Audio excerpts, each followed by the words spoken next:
Ở trước phòng thi xong, hai bạn được ngồi cho phép với nhau chuẩn bị tầm 5 phút rồi các bạn sẽ vào tiến hành thi. Đầu tiên thì các bạn sẽ kiểm tra xem tư thế của bệnh nhân mình ngồi đúng hay chưa. Bây giờ bạn muốn đo tay trái thì cái tay trái nó đặt lên bàn. Bây giờ muốn đo tay phải thì bạn xoay người bệnh nhân lại, chứ không có cố gắng để cái tay phải lên trên bàn rồi đo. Rồi bạn để tay xuống và để tay trái lên bàn, chân để trên sàn nhà và ngồi rất là thoải mái. Sau đó các bạn tiến hành hỏi bệnh của bạn mình giống như các bước cô đã hướng dẫn. Sau khi hỏi bệnh xong thì các bạn tiến hành là bộc lộ động mạch cánh tay của bệnh nhân lên, săn gọn gàng lên. Rồi sau đó các bạn sẽ bắt động mạch cánh tay. Động mạch cánh tay thì các bạn giơ lên cao này và bắt. Rồi sau khi bắt được động mạch cánh tay xong rồi thì các bạn gọi thầy cô đến và kiểm tra xem thử động mạch cánh tay đã đúng hay chưa. Rồi nếu mà bước này không tiến hành được thì sẽ không được tiến hành thi tiếp, cho nên bắt buộc là phải bắt được. Đối với những bạn nào mà mạch yếu, thầy cô bắt cũng thấy khó khăn thì các bạn đừng du di qua cái bước này. Rồi sẽ xảy ra hiện tượng là ở trong cái lúc chuẩn bị hai bạn ngồi bắt mạch nhau, rồi sau đó lấy bút bi vạch lên, còn không lấy móng tay cà đi vô mà cô thấy bất kỳ cái dấu hiệu nào ở đây thì có nghĩa là bạn đã gian lận, sẽ bị trừ điểm. Các bạn có thể tập bắt trước để nhớ vị trí cũng được, nhưng mà không được đánh dấu như thế. Rồi sau khi mà bệnh nhân mình đã chuẩn bị xong rồi các bạn sẽ chuẩn bị dụng cụ. Bước chuẩn bị bệnh nhân chiếm 1 điểm, bước chuẩn bị dụng cụ chiếm 1 điểm, bao gồm 2 cái bước làm sau. Thứ nhất là các bạn chuẩn bị ống nghe. Rồi ống nghe cũng mới đặt xuống đây không? Rồi ống nghe như các bước vừa nãy cô hướng dẫn bạn đeo cho nó đúng, hướng về phía trước, thấy chưa? Rồi sau đó tiến hành kiểm tra xem nó đang ở phần màng hay không. To không em? Rồi to tức là đang ở phần màng. Ống nghe sẵn sàng rồi thì tháo tai nghe quàng qua cổ. Rồi cái này để đâu? Để túi áo Không để lòng thòng như thế này. Có nhiều bạn đi vô lòng thòng lắm là không được, không có gọn gàng Rồi sau đó chúng ta sẽ chuẩn bị dụng cụ. Bước thứ nhất, quan sát xem kim đồng hồ có về vị trí không hay không. Mặc dù máy cho các bạn thi là máy đạt chuẩn hết, nhưng mà chúng ta nguyên tắc trước khi bước lên cân chúng ta phải xem có đang ở vạch không hay không. Rồi sau đó chúng ta kiểm tra van. Đây là quả bóp cao su và đây là cái van để điều chỉnh áp suất, xì ra rồi khóa lại. Cái van này thì các bạn nên cầm như này này, cả bàn tay chúng ta bóp, 2 ngón này điều chỉnh van. Không có bạn nào cầm như thế này cái đến lúc muốn vặn van hất lại không được, được chưa? Chúng ta sẽ cầm sao cho nó thuận tiện nhất. Rồi cái van này thì các bạn có thể ghi nhớ bằng cách là mở là chiều kim đồng hồ, còn khóa là ngược chiều kim đồng hồ thì tùy các bạn. Nhưng mà kim đồng hồ thì nó không chắc lắm, bởi vì khi mà các bạn lật như thế này này thì nó lại bị ngược. Cho nên chúng ta có thể nhìn nó là khi mà các bạn mở van thì cái van nó sẽ đi ra xa, còn khi các bạn đóng van thì cái van nó chạy gần sát lại, thấy không? Rồi có nhiều bạn đang mở van hết cốt mà thấy nó cứng rồi, nghĩ là mình đang đóng van, vừa bóp vừa xì, vừa bóp vừa xì, rồi bảo là máy của bộ môn bị hư. Như thế là các bạn đã bị sai nguyên tắc rồi. Nên chúng ta phải đóng van là như thế này. Rồi một bước rất là quan trọng, đó là trước khi tiến hành đo các bạn phải ép hết hơi trong túi khí ra ngoài, nó mới chính xác được. Túi khí là từ đây đến đây các bạn mở van và đẩy hết hơi trong túi khí ra ngoài. Cái đoạn đây không có gì hết thì vuốt cũng được, sao hết, nhưng mà nghiêm cấm cái hành động như thế này, vắt nữa không được. Chúng ta để lên trên bàn rồi chúng ta ép hết hơi ra, được chưa? Vậy là xong 1 điểm bước chuẩn bị dụng cụ, 2 cái để làm. Rồi sau đó thì chúng ta sẽ tiến hành đặt cái vị trí băng quấn lên trên cái vị trí động mạch cánh tay chúng ta vừa bắt. Động mạch cánh tay mà vừa bắt chúng ta ở đây, chúng ta đặt cái dấu mũi tên lên, sau đó các bạn quấn.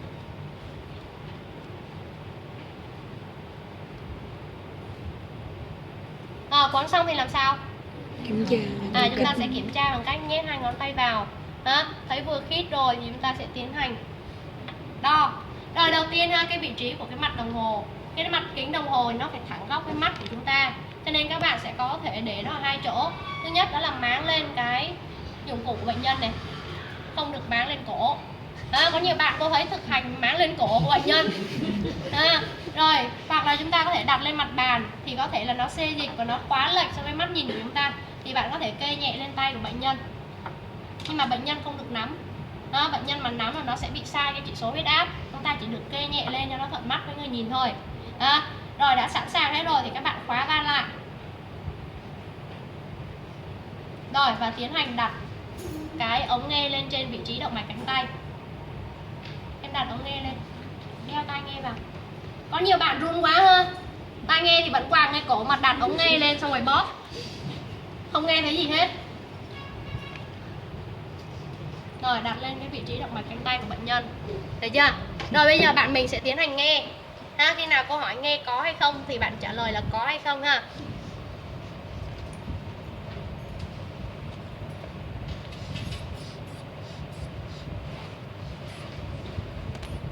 Nghe không?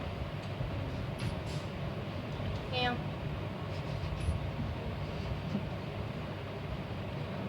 Nghe không?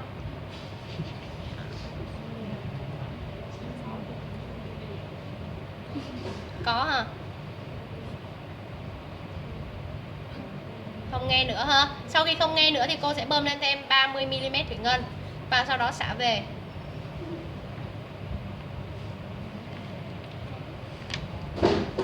Trời ơi, người ta cũng hay lắm, đâu phải mình yên đâu.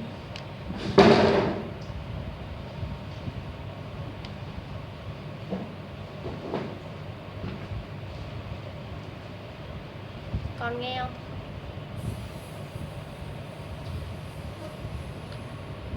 Rồi, nhanh chóng xả về không à, sau đó thì các bạn có thể trả lời chỉ số huyết áp của bạn mình là bao nhiêu. Tháo tai nghe ra. Em nghe là chỉ số huyết áp bạn mình là bao nhiêu.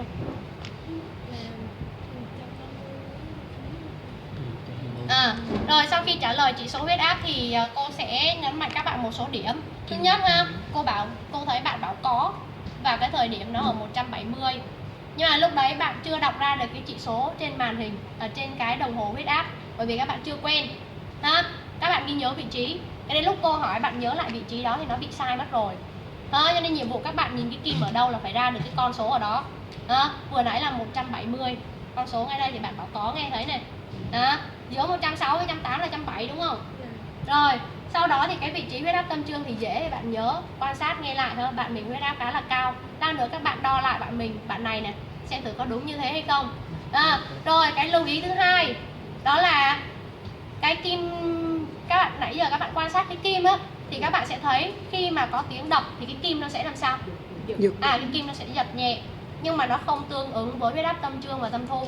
Có nhiều bạn thấy cái kim giật bảo đó là tâm thu, thấy cái kim hết giật bảo đó là tâm trương, là sai. Nó sẽ bị lệch rất là nhiều, đủ để các bạn rớt ha. Chỉ là khi nào các bạn nhìn thấy cái kim giật thì bạn chuẩn bị tư thế để nghe, bởi vì nó sắp đến cái huyết áp tâm thu rồi. Lúc nào cái kim nó cũng giật sớm hơn hết. Đó là hai cái lưu ý đối với cái việc đo. Lý thuyết là thế nhưng mà áp dụng lên thực tế thì cô lưu ý các bạn hai điểm như thế. Chúng ta tập làm sao cho nhìn vào kim biết được nó số mấy, và thứ hai là điều chỉnh được tốc độ xả cho phù hợp. Bây giờ xả nhanh quá thì thôi chúng ta cố gắng là xả lại bởi vì tốc độ xả của các bạn cũng chiếm 1 điểm. Sau khi mà đo xong rồi ha, bạn báo cái chỉ số huyết áp 170/90 mm thủy ngân được 0,5 điểm. Không có chữ mm thủy ngân là mình mất 0,5 điểm. Rồi sau đó các bạn tháo băng cuốn ra và trả lại dụng cụ gọn gàng được 1 điểm. Trả lại dụng cụ gọn gàng tức là chúng ta gấp lại y chang như cái hiện trạng ban đầu. Tại sao bắt các bạn gấp lại trong khi lát nữa các bạn thi tiếp? Là bởi vì chúng ta là cán bộ y tế thì các bạn phải thao tác gọn gàng. Và chúng ta xem thử các bạn có gọn gàng hay không bằng thao tác gấp lại. Gấp làm 3 này. Sau đó cuốn lại giống như là cuốn giò chả.